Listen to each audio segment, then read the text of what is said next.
Hello and welcome to BQ Prime. You're watching IPO Adda, and my guest today is from Cyient DLM. It's a subsidiary of the listed company Cyient, and joining me is Mr. Ganesh Venkat Krishna Bodanapu, who is the chairman of the company. Ganesh, thank you very much for joining us on BQ Prime. Uh, the company is coming out with an IPO which opens on June 27th, closes on June 30th, price between 250 to 265 rupees a share. It's nearly 28% of the equity which is being offered as part of new shares which is there, and the company is raising 592 crores. It's already raised 108 crores through pre-IPO placement at 265 a share to Amansa Capital, and the remaining amount which will be raised through an IPO will be used for a couple of stuff. And joining me to discuss that is Ganesh. Ganesh, take us through 592 crores which you're raising. What is it going to be used for? Thank you for this opportunity. There are a few purposes that we're raising the money for. Like you said, the entirety is 700 crores, which is 592 plus the 108 from the pre-IPO placement. The few things that we're going to use this money. First, I'll preface it by saying that we're seeing significant demand in this industry, both because of the macroeconomics with the geopolitics and people trying to rebalance their supply chain, the so-called China plus one. But more importantly, also India coming into its own, into our own as a market for high-quality electronics.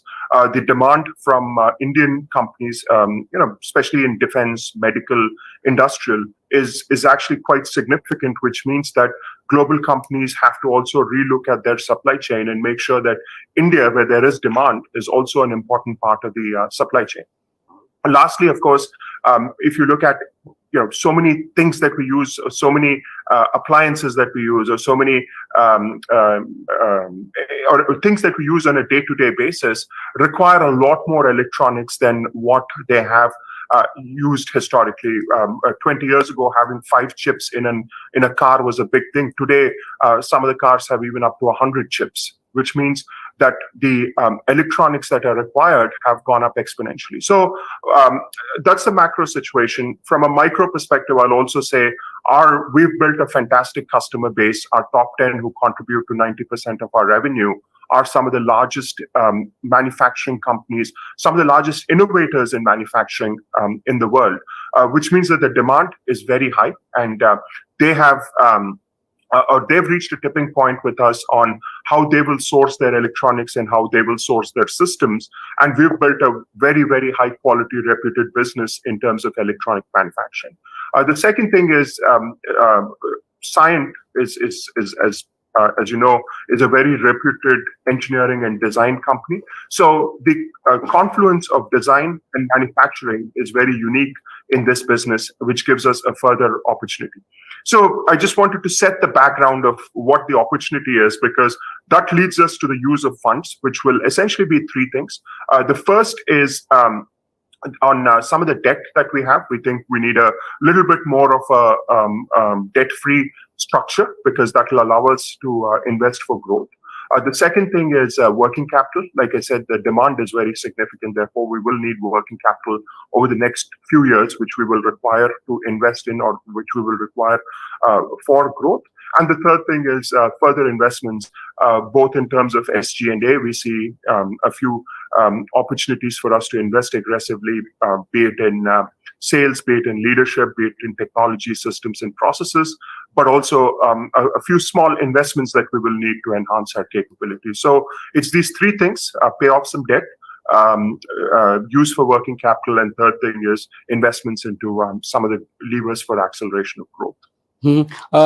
Let me take some of the hygiene questions first. You're talking about repayment of 160.9 crores or so. Is this money which is going to be repaid? Will it be repaid to the promoters? Because you have a large chunk of 45%, 50% of the borrowings which are coming from the promoters as unsecured loans to the company. So is that the money that's going to be repaid to the promoters? No, the money from the promoters will not be repaid from the IPO. We will only repay that from continuing operations over a period of time.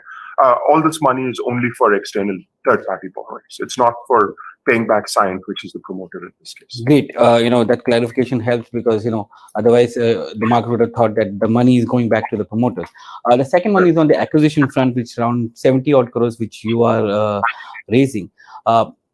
I saw from your prospectus that you have taken a stake in one of the companies called Innovation Communication Systems for 82 odd crores. That's also a promoter company where you've taken a 15% stake. Now, this money is of 70 crores. Is it going to fund that one, or is it a new acquisition which you're looking at? No, if I may just clarify, the investment into ICS is essentially in kind, in the sense that we developed a product. It's called a SDR, which is a tactical communication radio potentially for the Indian Armed Forces. We see there is a fairly significant opportunity there.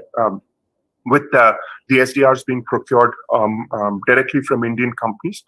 There is a list of about, I think it's 100 systems that the defense will no longer import, but only procure from indigenous sources, and SDR is one of them. So we developed this product over a 5-year period. But what we saw is, if we were to approach an end customer directly, in this case defense, Cyient DLM did not necessarily have the capability, or that wasn't necessarily a focus area. The second thing is we'd only developed one product. Typically, product companies need to have a portfolio of products to be successful. And ICS already had a number of complementary products in the communication sector. So that's why we transferred the intellectual property, which was essentially the design and manufacturing of this product. It's pretty much ready. It's in field trials, and we're expecting that we'll start to see some revenue, or ICS will start to see some revenue in the coming quarters. So the investment in ICS was that. We also made a small cash investment, but there's no further investment that we will make in ICS. The 70 crores that we're talking about, there are some specialized capabilities that we will need to further enhance our manufacturing capability. And it's really for that we're earmarking the 70 crores. No, not for any further investments into existing ventures. So you'll hold around 15% in ICS. And it would be, ICS would be the go-to market for all future SDR products. Is that what you're saying? Yes, ICS would be the go-to market for all future communication products for Indian defense. If that market is so lucrative, why haven't you consolidated your position in ICS? Because as you said, the government is opening up a lot of telecommunication technologies for domestic players, and imports are not allowed in those segments. So it's an opportunity for you to take, to invest at this point in time rather than at the future point in time. So why, a swap of IP? I guess it's an IP versus equity which you have done. So why only 15%? That's a very good question, and we've thought about it quite a bit, but it's also a matter of focus a little bit. That market will require very dedicated focus, and that market also is a bit of a cyclical and a long-term market, because while 100 products have been earmarked for indigenization, the revenue from that is still quite small, right? So it is a longer-term market.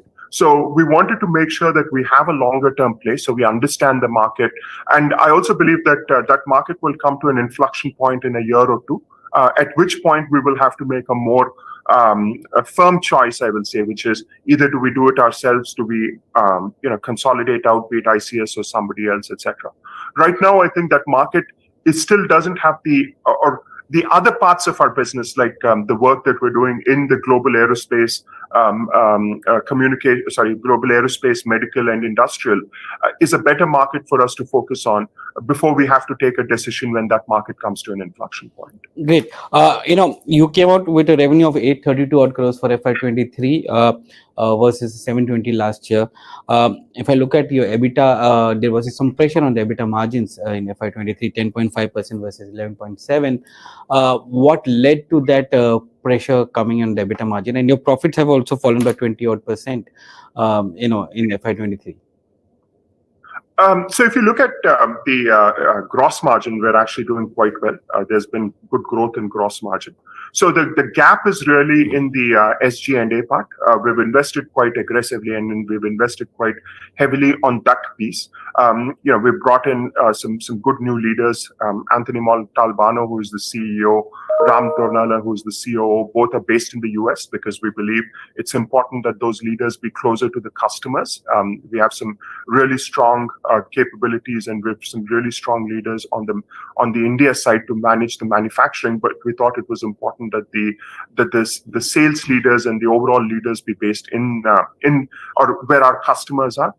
We've invested quite a bit on technology. We've invested quite a bit on the sales team and so on and so forth. So I'll say the good news in some ways is the cost increase really came because of the investments in SG&A, which we of course have some flexibility on how we manage those. But I think what I'm quite confident is with the growth that we're anticipating in 24 and onwards based on the backlog, the absorption will actually take us back to at least the previous margins. Actually, we expect that to continue to improve quite significantly. So I would say, as my metric, at least in a growth business, is that the gross margin has to be strong because SG&A and investments are a bit under our discretion and under our control.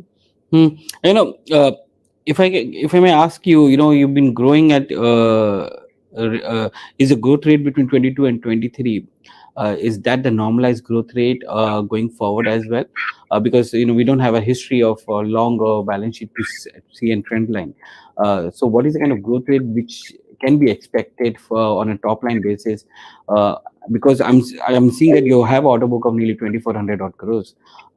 And your current revenue is around 3,832, which is almost four times order revenue, FY23 revenue. So what is the kind of run rate that you're looking at, and how do you can you give some color on this order book as well?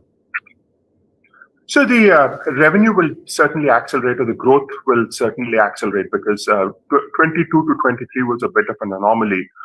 For two reasons. One is a bit of the global scenario where there was still a lot of shortages in semiconductors.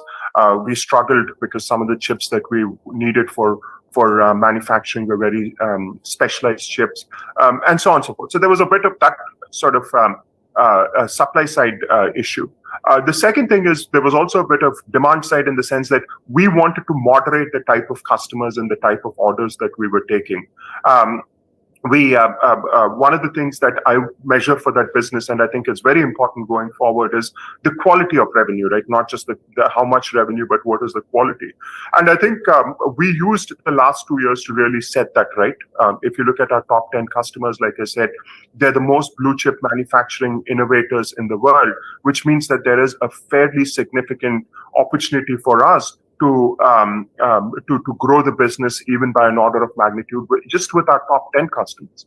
So the order book definitely points towards an acceleration, because the order book is just the orders that we've received, a firm purchase order from the customer. This is not what we call TCV, which is a total contract value, where the customer gives us an overall picture, but we don't put it in the backlog because there's no purchase order to back that. That will be another 4,000 crores or so of total contract value on top of this 2,400 crores of order book.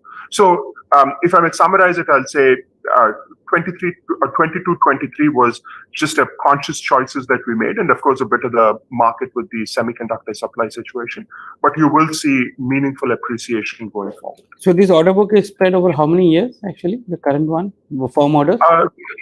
See, the firm orders are spread over 2.5 to 3 years. But again, that also is a bit of an anomaly, in the sense that there will be more orders also that come in. There will be some customers where the order, the TCV might be for 5 or 6 years. That is, there's a signed commitment, but the firm order only comes on a monthly basis. So there's all sorts of anomalies. So, but this 2,400 crores is 2.5 to 3 years is when all of it can be executed.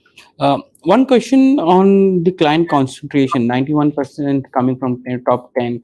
Some would argue that there's a huge client concentration on your top 10 customers. But at the same time, when you look at your churn rate for your customers, that was around 45 odd percent last year, if I'm not wrong. Uh, can you give us an idea of how do you want to diversify this into more than 10 customers and the churn rate which is coming in? See, the churn rate is a bit of function of the quality of revenue that I talked about. That's basically where the churn rate is coming from. That's why we had a bit of a churn in the last year and even the year before that, because we're trying to make sure that the quality of customers are strong. Now, having said that, if you look at the top 10 customers, the average length of relationship is 11 years with the top 10 customers, which means that we're quite strategic to them. We know them quite well, and so on and so forth. The second thing that I'll also say is, if you look at the top 10, like I said, they are the leading innovators in their sectors. The customers that we publicly talked about, an ABB, a Honeywell, a Thales, for example, or a BEL in India, for example, these are all companies that are very, very credible long-term players. I mean, these are not, recently funded startups or somebody who has an idea who's trying to monetize that idea. These are very, very credible companies. So I feel quite confident that with the strength of our relationship, with the quality of the work that we do, it's not a huge risk because these companies are not going anywhere. I mean, Honeywell has been in business for over 100 years. Thales has been in a business for over 120 years. So these companies are going nowhere, which means that given the quality of relationship and work we do, we don't see a huge risk. Of course, huge risk as long as we keep our commitments of quality, time to market, cost, etc., which is our sort of responsibility. So I would say, I wouldn't. I'm not too worried about the top 10. I see top 10 growth actually being very significant. Of course, we will have to focus on the others, and that's where the earlier comment on why SG&A has increased, increase in the sales force, increase in sales capability, is to make sure the others also come in. But if I were to summarize this, I'd say I'm actually not very worried that the top 10 is high because these are the companies that define manufacturing innovation. And the fact that we're so embedded is actually great news for us. Mm-hmm.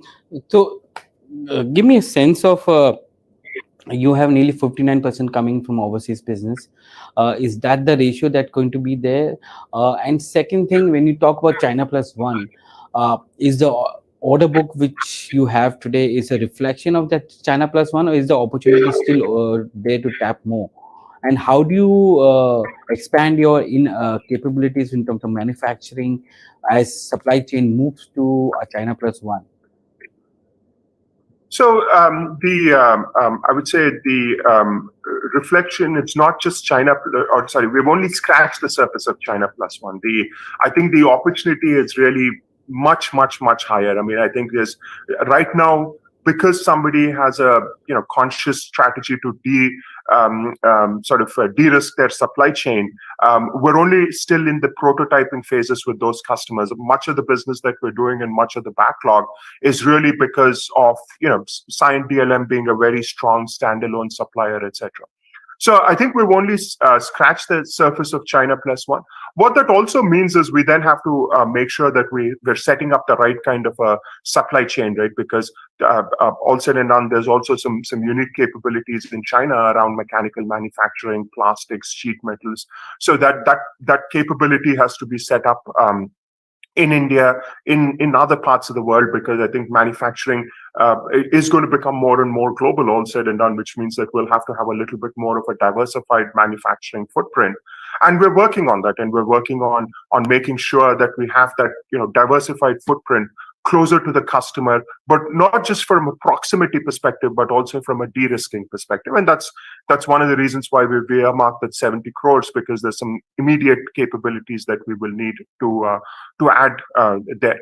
So we'll have to rethink the manufacturing supply chain. And I think that's where companies like us who have taken a proactive approach. Also, I'll say one more element that I should add there is the design capability, because what you manufacture is also a function of the capabilities that are available in a particular location.